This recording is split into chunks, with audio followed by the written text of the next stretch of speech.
Jambo and welcome back. In this tutorial we're going to learn about how to merge and center cells. So typically, why would we want to merge cells and center cells as well? The reason is sometimes you might have situations like this where we say something like the quick brown fox jumped over blah blah blah. If you want, you see this text, if I type something here like let's say HK, you see it's already shadowed whatever was in the first cell. Okay, so situations exist where we need to merge this cell and this cell, or whatever the number of cells that are needed to be merged, so that this cell, this content can occupy all the space here.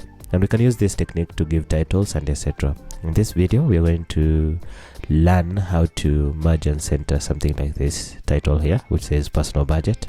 If I want it to be all the way to cover all the length of, all the width of our budget here, the table below. Okay, so how do you do this? So you just select whatever is the content, the number of cells that you want to be merged, and then you go to this item here. It's under home, the home ribbon, and then just go, if you have a wider screen, you're able to see the whole wording, which would be merge and center, etc. There are several options here. There is merge and center, merge and across, merge cells, and unmerge cells. I just want to merge and center. Merge and center means merge and center the text. So I'm going to click that, and voila, it's merged all those cells. It's now one big cell as opposed to what it was before. See, now it is one big text and the personal budget text is centered. So that's how you are able to merge and center. If you want to unmerge, you still go to home, the home ribbon tab, and then click on that item and just click on unmerge, and it will go back. So as much as it has unmerged the cell, some of the formatting remains embedded in the cells.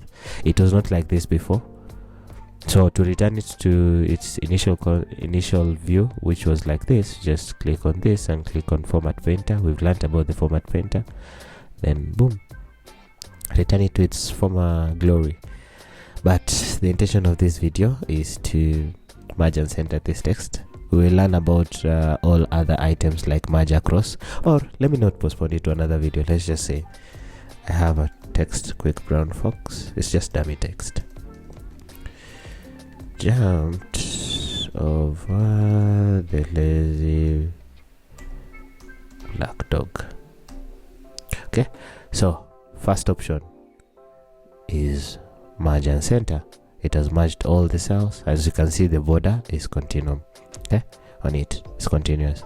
I want to unmerge. I'll just click on unmerge cells. Okay, let's back to that. Next, let me click on that. Next, we want to merge across. We will select the cells and we say merge across. Merge across.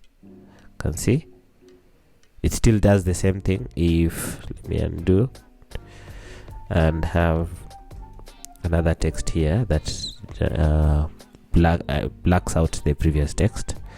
Let me do this and then just say merge across. It gives us merging cell only keeps the upper left value and discards the other value. Do you want to continue? Okay, boom, it has discussed discarded the other value, and only the value that was in the first cell is what is kept. Okay, remember that when you use the merge and center, merge and across, all the merge functions, only the text that it is in the leftmost cell is what is maintained. All the rest is thrown away.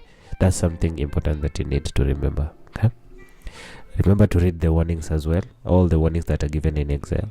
Do not try and just do the other. It's like accept terms and conditions. No, this one you need to read because you will lose your data. I'm going to unmerge these two cells because it's not important. So ladies and gentlemen, that's how you're able to merge and center cells. See you in the next tutorial where we're going to learn about conditional formatting. See you then. Bye.